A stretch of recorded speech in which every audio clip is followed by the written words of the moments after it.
more poetry like this, since I'm doing this so well. You might go in a whole entirely different direction due to the audience reaction. So I would say be active in the poetry community. If you get a chance, read in front of an audience. Take workshops, take writing classes. Take writing classes. They're not going to hurt you. Anybody who believes I don't have to study it is misleading themselves. The writing class is not going to hurt you. And let other people read your work. Somebody you trust. Somebody who can say, you know what? I didn't understand what was going on here. I was totally confused. And they'll show you what a total stranger is going to see when they read that, and that's going to allow you to discover that area and fix that area.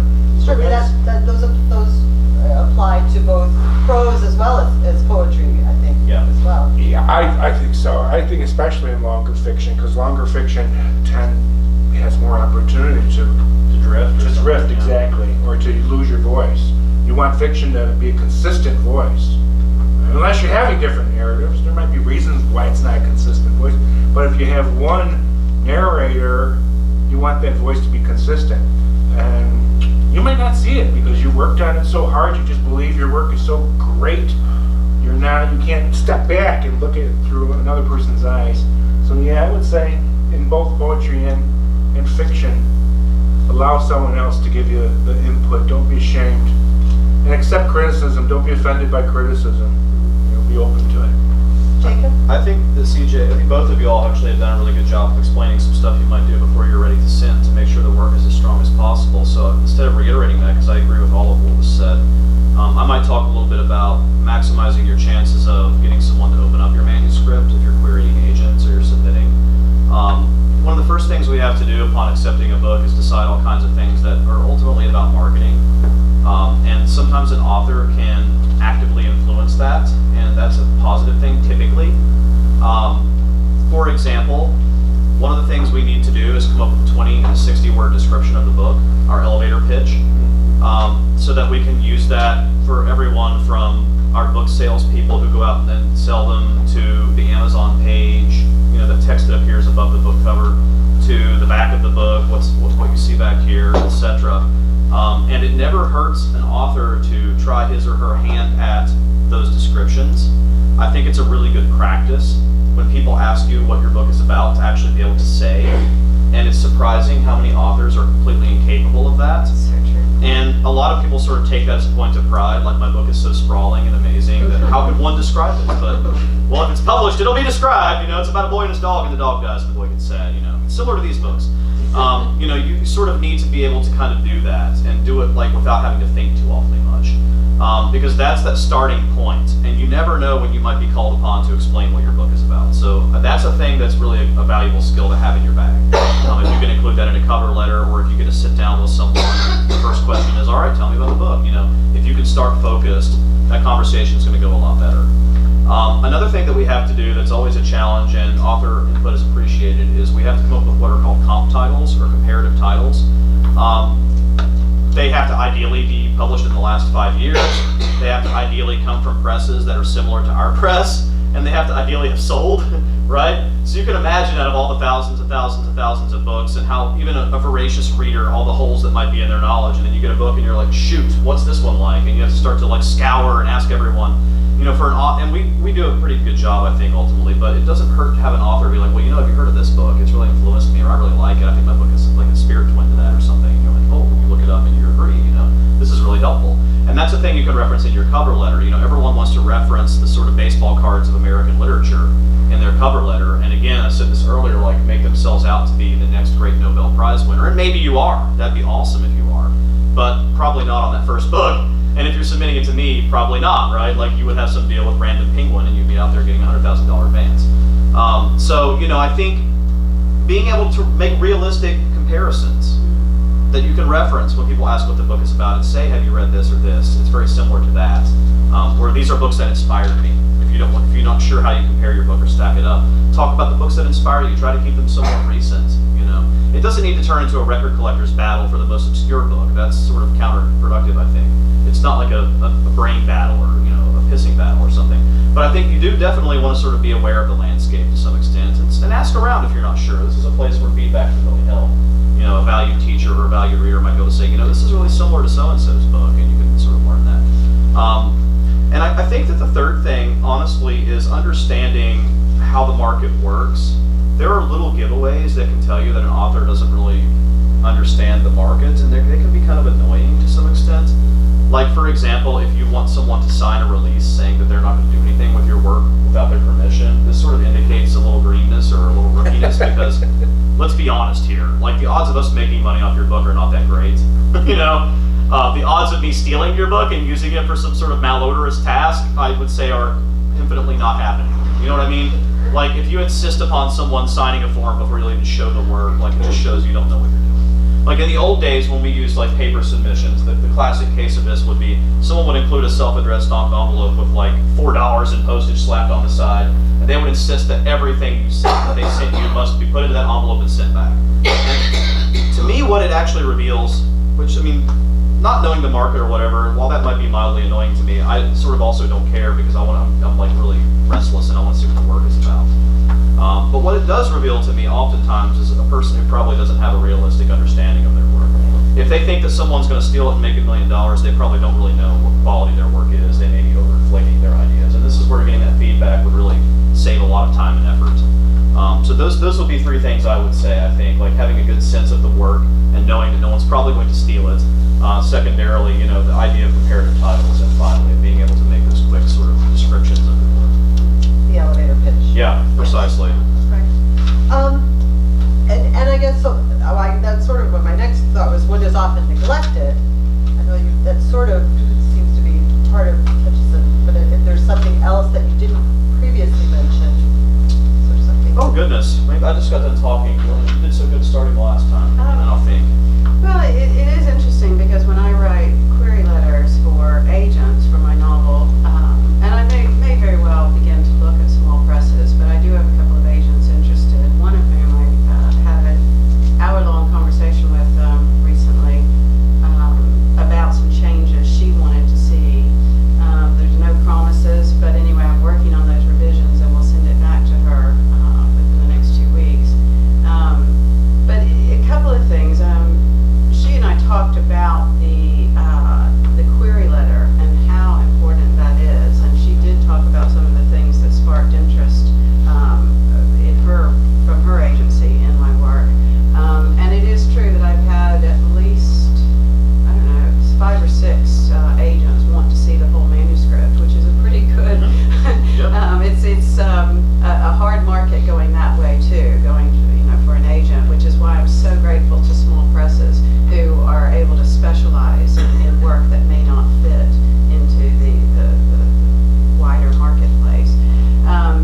But anyway, some of the things that I think for a novel query letter might get that work rejected would be some of the things that Jacob is certainly talking about. The query letter is everything, and you really do have to show that you know the market, you read widely, you're somewhat self-effacing and not too much of a braggart about your work. And there are hallmark signs of an amateur approach to the market, even if the work is stellar. And those things will get you knocked out of the game just immediately. So they wouldn't even look at your first 5 pages if the query letter is not. Absolutely. Some places won't even look at the thing at all until they see a query. Yeah. It's very possible that you may only be asked to send a query, and then we'll let you know we'd like to see the first 30 That's pages. happened to me. Right, right. They want to see the query letter first before they even want you to send the manuscript in. So what are the things you don't want in the query letter? The things you wouldn't want are, when you're doing the comps, when you're comparing your work to other work, you don't want to necessarily go to the greats. You want to go to the contemporary market, the things that are being published now. And it's interesting because, again, this agent and I were talking about this, and she says she plays a game with herself. I was thinking about this when you were talking. On a Friday night, she'll get her glass of wine, and she's got a great big bookshelf, which I've never seen, of course, but she will walk up and down all of those books, and she reads voraciously, and she'll just start pulling them out for her clients, the ones that she's working with. But I thought we could do the same, with a group of friends. We can,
use it actually in the query letter.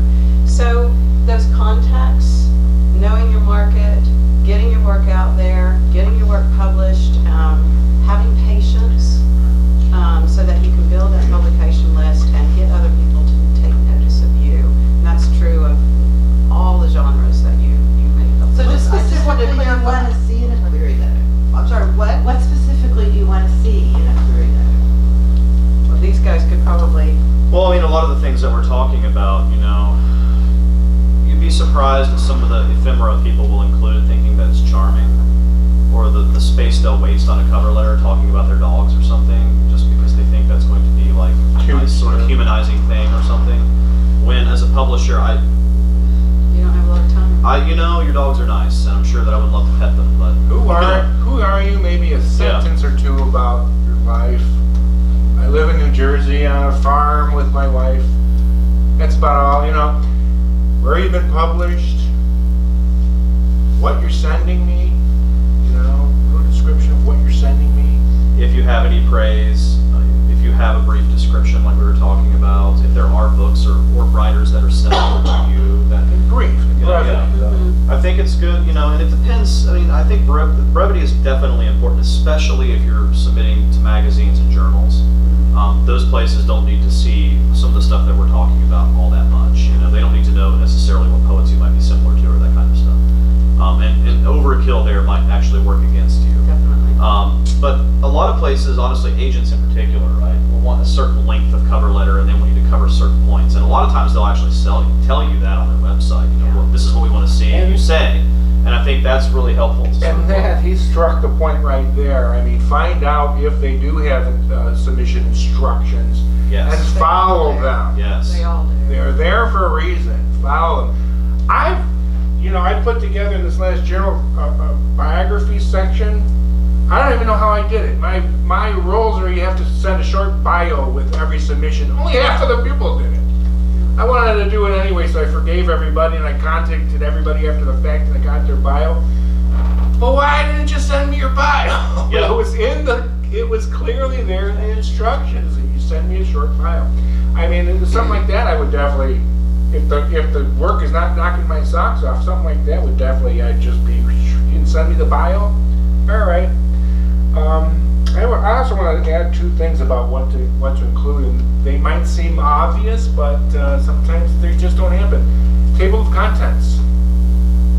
If it's a poetry book, you want a table of contents, and believe it or not, some people don't even title their manuscripts.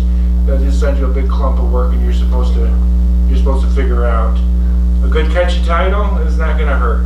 I mean, really think about what the title of your manuscript is.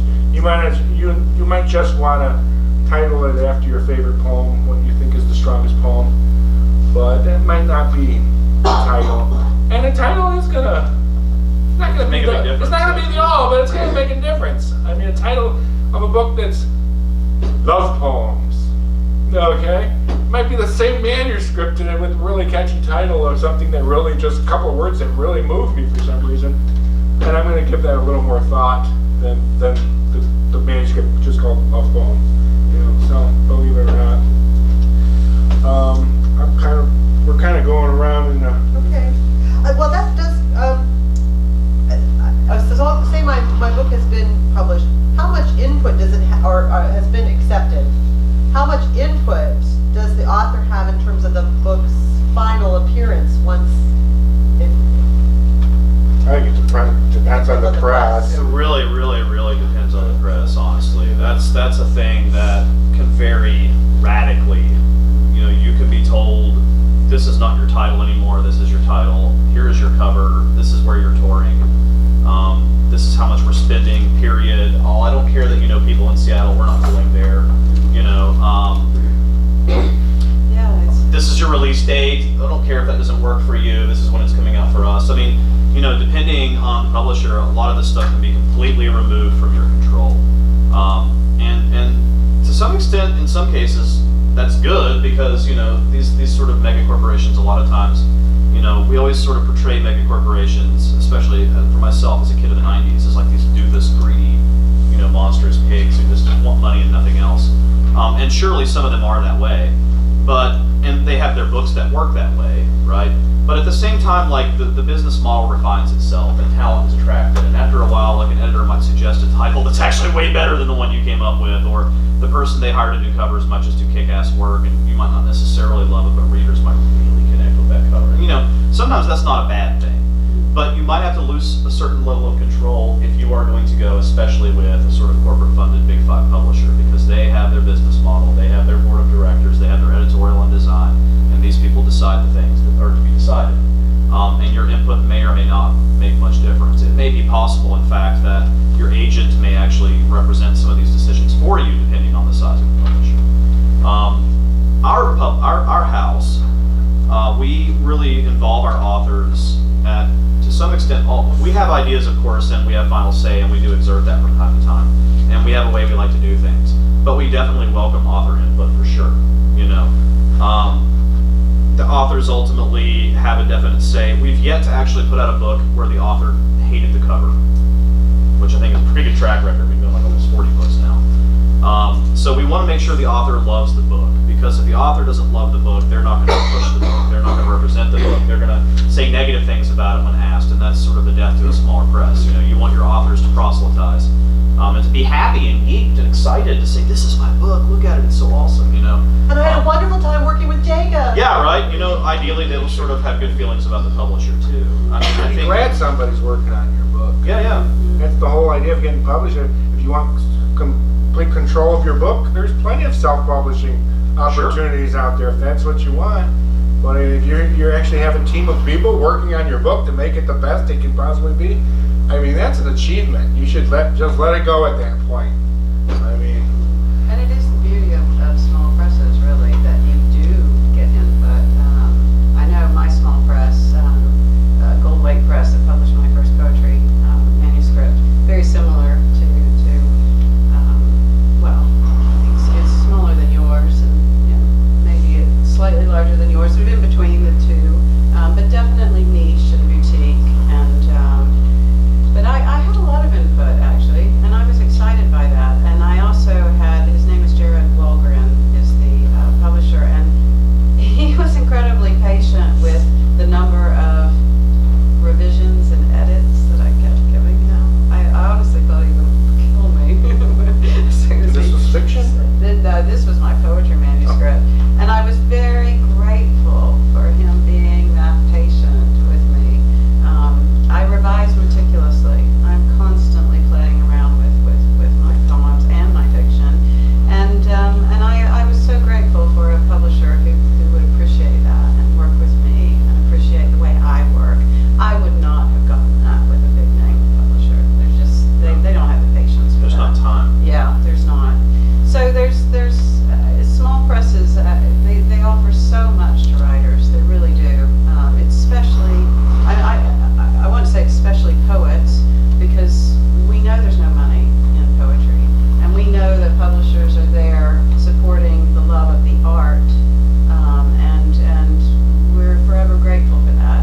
I think most fiction writers hope to make a little money from their fiction eventually, but most poets gave that up, that idea up long ago. I would like to, at this point, open up to questions from the audience. So if you have a question, please raise your hand. Yes, sir. In the blue shirt. Speak loudly. I will try. Joe Blazer, CJ knows me, at least my name. And you may too, because Yes. we've had some correspondence. I've, up to now, in my writing career, done only poetry, which is really all I'm interested in doing. And I've only submitted individual poems, sometimes a handful of them, to people who are publishing either online or in print, again, as a journal of modern poetry. In thinking about a manuscript and putting together a book, I have to confront a couple of issues, some of which you guys have already addressed, but I'd like to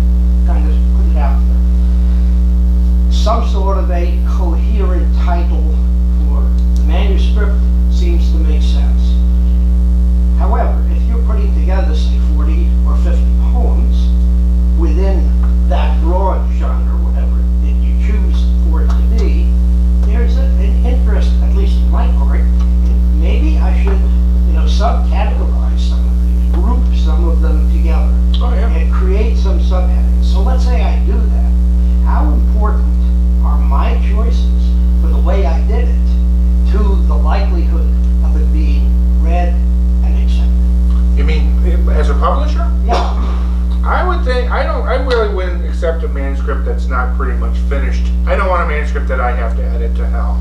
So I would trust your person. This is my personal. I would trust your, unless I really saw some problem with it, then I would talk to you and we'd talk about it, and you'd either agree with me or not.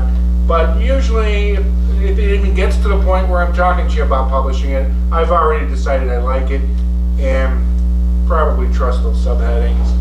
If you can read 5 pages, and Well, see, this is the biased first because I know your subheading- work and I'm kind of a fan of yours. So I would probably read your 5 pages. Send me your manuscripts. I'd probably read more than 5 pages. But of I'm yours. wondering, if one creates, say, 6 subgenres, whatever they are, if someone's going to take it and only read the first 5 pages, they're only reading Well, from that. that's a lot. first That's- Six might be a lot. I mean, That's a risk that you just are going to take no matter what. Yeah. There's no way to like trick someone or find No, a way around. And I'm not saying you are, but like it is what it is at that point. If it doesn't grab them, then that's not the publisher for you. And Joe, that also, one thing CJ said earlier, that especially for a poetry manuscript, it's really important is a table of contents. Well, Because a right. table of And I contents is think- gonna I show think six. that you have those different I subheadings. think in a poetry book, six or seven might be a little bit much. You might have to narrow it down to about 3 chapters.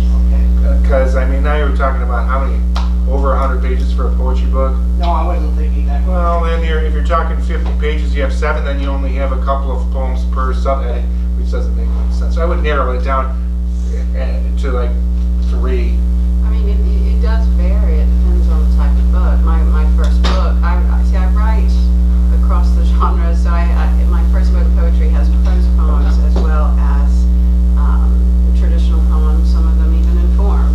But I decided I had a group of narrative poems, prose poems, that there were 8 sections, and it was a short story to begin with. And I decided to divide them out because they really worked more like poems. So there's, and it worked. I mean, I think, and it certainly was picked up, pretty quickly after I did this. But those narratives divide the collection into 8 parts, and then the poems fit in according to what that part of the narrative looks like. And the narrative it's quite experimental, but it's about searching, and it has sort of images of the sea and anyway, and then the poems fit into that. I personally, as a reader, love looking at collections to see how what the cohesive whole looks like. I love looking at the table of contents. I love looking at the title, and if there's a title poem, I often will flip to that. I think it's like, I'm so glad that the old records are coming back, because what poets aren't doing enough of is reading entire collections the way we used to listen to albums. If you listen to, I don't know, Queen's News of the World, those songs are in a certain order that just work. So when a song finishes on the radio, you're just singing the Yes, next one you are. because that's what should go afterwards. That's what your poetry collection should look like too. If you look at it like a CD or an album, that kind of just flows. And you need to figure that out before you send it Yeah, in. that's Don't really- just send in your pile of your poetry and expect That's the part of publisher the to figure art. that out for Yeah, you. yeah. It's the For- sculpture. For poets in particular, I think there's a level of meticulousness that's expected and sort of, par for the course. It is possible, of course, that you may send something in and an editor may say, we really like this, but we would suggest maybe combining these sections, or maybe this poem doesn't make as much sense here, or something like that. Or maybe even ditch them all together, let's just put the poems in order or whatever. Certainly the publisher may have feedback, and it just depends, on that publisher and on your book and a lot of other factors. But I think it is good to have a sense of organization. I would agree with both of you on that. I think, especially for poetry, form and the way that the poems appear on the page, and line breaks, and stanza breaks, and enjambment, all this concern within the poem sort of works also at, at the macro level. And so we want to see all that stuff happening overall. And then as far as fiction, and just to be brief, make sure that first page of your manuscript will knock the socks off of whoever reads it. That first page better be the best page of the entire book, because you might not get more of a chance. You might get Yep. the editor might not read part of That it. answers the question. Poets and Writers magazine, which they actually have if you're not a subscriber, they do have issues upstairs in the periodicals room. They have a whole section called First Lines.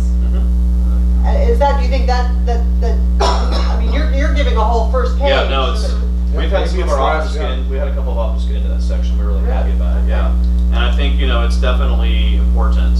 And when in doubt, grab a Norton anthology and flip through the stories. You know what I mean? How do they start? How do they start? How does Bartleby the Scrivener start? How does Hills Like White Elephants start? How does A Room of One's Note start? You know, Moby Dick, that's the famous one, right? We all can remember that one. But you know, but honestly, like flip through On your the road. bookshelf and look at them. You know, what is the thing that triggers this story? And it is definitely true that like the days of William Makepeace Thackeray and like the narrator explaining how the narrator became the narrator and what the story shall be, like unless it's just done really damn well, you probably aren't going to get a reader to fight through all of that, sort of get through all the vines and the shrubbery to see the house. You know, you kind of need to just give them the view. And I think that is just undoubtedly true. It's true for us. It's true for a lot of places. Yeah, for sure. And maybe it is true for poetry too. I mean, as you say, you know, we're going to look at those first 5 poems and we're going to know immediately, I will know as a reader whether I'm going to like this book or not. Yeah, start with a strong poem. Yeah, yes. For sure. And end with, some say that penultimate poem should be your best poem of the book, but I actually think the ones at the beginning and the end are very important because people do flip through poetry books and they kind of like to see the arc without always reading Everything in order, yeah, for sure. Margie, When do you use an agent? Well, look, it depends on your goals as a writer. If you are writing experimental poetry, or like haiku or something like this, that's probably not going to. You would be sort of frittering time away looking for an agent because an agent won't be able to make a commission off of selling it. And so at that point, it would be silly to do that. When one looks for an agent, honestly, it comes down to the manuscript itself, and if you feel it works as a commercial title. Like, could you imagine, for example, going to like, Barnes and Noble or Women and Children First, and seeing this book like right in that front display with like a New York Times bestseller tag across the top? Do you know that it's a story that you just know, And at that point, it's sort of written in a way that's not super difficult stylistically. Maybe it's mass audience sort of Dan Brown kind of stuff.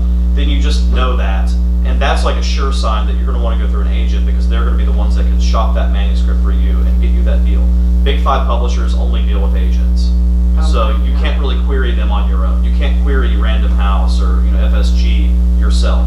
You have to find an agent who likes what you do and says, I will then reach out and have lunch with so-and-so at FSG and I'll talk to my friend in Norton or whatever. And I think for fiction, a lot of times it depends, you should know your work. Are you writing commercial fiction or are you writing capital L literary fiction? The commercial fiction probably is going to go more towards an agent. The literary fiction, maybe not, it depends. Are you writing a memoir? Is your story compelling or are you famous? How does it work? Is it more of a sort of formally interesting writer's writer kind of memoir? Then you probably don't want an agent, right? You probably want to go with like an indie. I think these are sort of an essay collection or a story collection. It's tougher to sell those things sometimes. Agents aren't normally going to be interested in a short story collection unless there's a novel to go with it. They might then tether the two together and try to sell the novel to get the short story collection out. But if it's just a straight up short story collection, you might want to try to publish that directly with